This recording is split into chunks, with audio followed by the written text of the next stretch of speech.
Welcome to the Center for Spiritual Living Santa Rosa, where it is our vision to create a diverse spiritual community.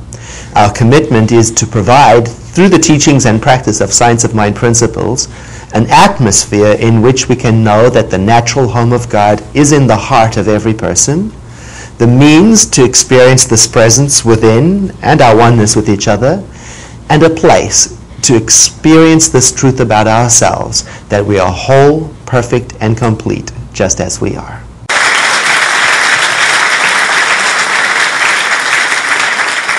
Hi, Chris.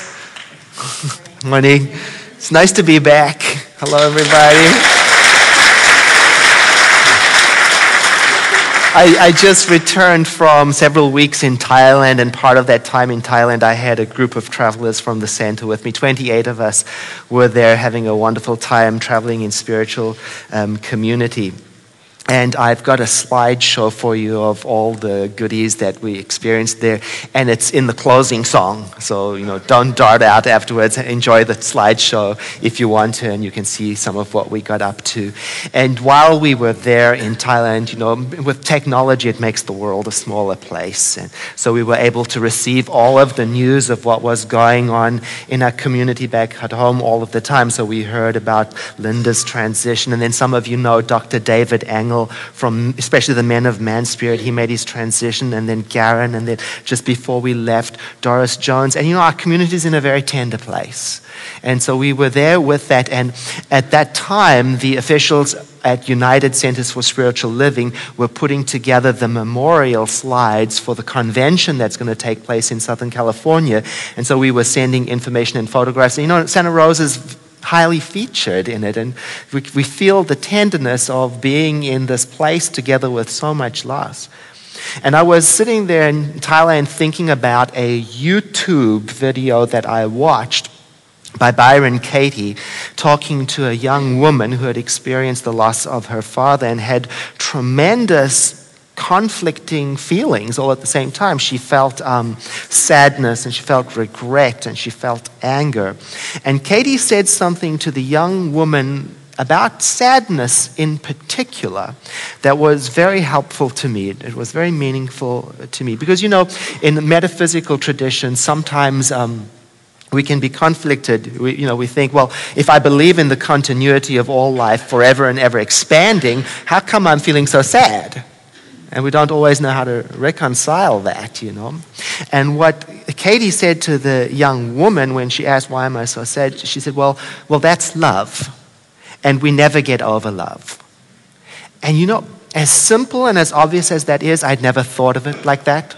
I'd never thought about all the feelings I have, like about my father who passed away some 2 years ago or something, and even my cat Fred, and now Linda, and Dave, and all the people that have made their transition, and thought, well, those feelings, that's love. And the goal's not to get over it. Isn't that wonderful? And something else that Katie said to the young woman that I remembered was the young woman was saying she regretted not being able to talk to her father anymore. And she regretted not being able to have some of the conversations. She regretted not saying some of the things that she said.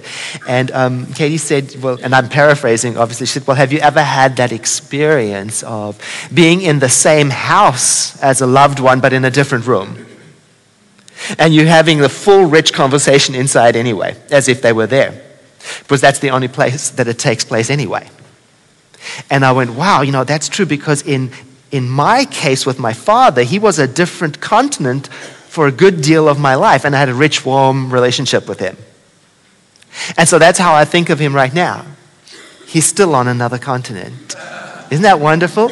And I have that rich, warm experience of him, and he touches my life now as much as he did then. And I talk to him as much as I want. It all happens inside anyway. And then with Linda, we have her music. And so it's not just the memory, but the real, live, warm, vibrant, internal experience of her art touching us now as much as it ever did and will. You know, in Thailand, every time I go there, it's in the beginning of the year, and it's just after New Year. And they have a tradition there, a New Year's tradition, where they send lanterns up into the sky. They're made out of rice paper and bamboo with a waxy ball in the middle, and they light the wax and it heats up the interior of this rice paper lantern. And can you imagine thousands of them rising up into the skies, carrying the dreams and the hopes and the wishes of the people? And on our last day, we got a hold of 8 of these lanterns, even though it wasn't in New Year anymore. And the very first one we sent up for Linda. You know, placing her up there with the other stars, you know. And Dottie Kramer was there, and she managed to capture it on video. And so I brought it with to show you, and you can see Jim Kramer and William Abel and I holding the lantern and watching it rise, taking our wishes with it for her. So I'm going to ask for the spotlights to be dimmed. And let's see the video.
And that feeling is love. And we don't get over it. You know, I love that I came back to a new topic focus for our month that so supports the place that we're in. Because the topic today is warmth. The temperature of happiness. And I thought, it's just right for us, you know.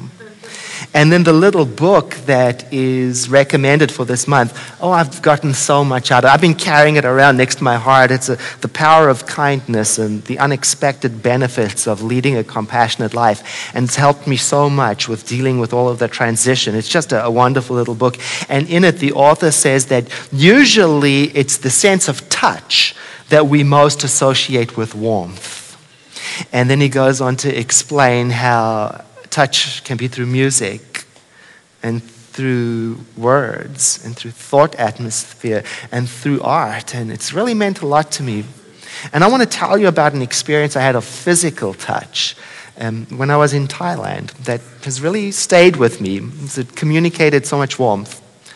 I went to an elephant camp with the travelers, and I was a little ambivalent about going because I was concerned about exploitation of animals, and maybe it would be a bit like a zoo and circus, and I was a little worried about it. But I was deeply touched by what I found there.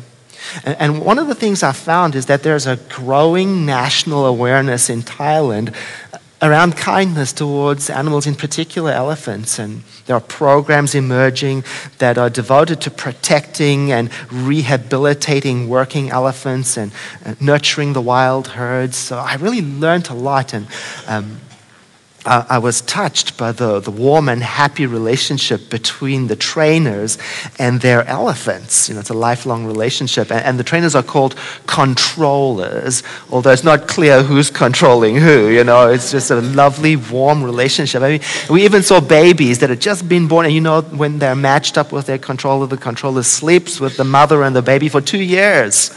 You know, it was a lot to take in. And I watched elephants painting pictures. I mean, they painted landscapes and vases of flowers. And I understand from one of the trainers that each elephant is trained to paint 2 paintings. And when it's time to